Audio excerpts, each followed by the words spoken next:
Hello guys, let's see कि जावा में जो इनकैप्सुलेशन का कॉन्सेप्ट है वो क्या होता है। So guys, encapsulation oops oriented programming का एक बहुत ही इंपॉर्टेंट पिलर है।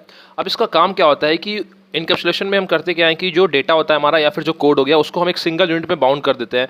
अब सिंगल यूनिट में बाउंड करने का मतलब ये होता है कि जैसे कुछ ऐसा डाटा होता है जो हम चाहते हैं कि आउटर वर्ल्ड को एक्सेस ना हो डायरेक्टली, तो उस डेटा को हम क्या करते हैं, एक सिंगल यूनिट में बाउंड कर देते हैं। एंड फिर अब जो डेटा हिडन है उसको आउटर वर्ल्ड में एक्सेस नहीं कर सकते हैं। तो अगर उन डेटा को एक्सेस करना भी है तो हम क्या कर सकते हैं कि जो क्लासेस के अंदर मेथड्स होते हैं हम उन मेथड की हेल्प से उन डेटा को एक्सेस कर सकते हैं।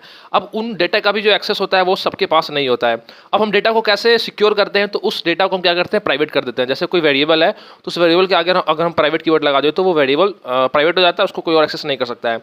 अब अगर उस वेरिएबल में वैल्यू प्रोवाइड करना है या फिर उस वेरिएबल को प्रिंट करवाना है तो हम क्या करते हैं, एक मेथड बनाते हैं जिसकी हेल्प से हम उस वेरिएबल को वैल्यू प्रोवाइड करेंगे, फिर एक और मेथड बनाएंगे जिसकी हेल्प से उस वैल्यू को हम प्रिंट करेंगे, फिर उन मेथड्स को हम दूसरे क्लासेस में क्या करते हैं, कॉल करते हैं। So guys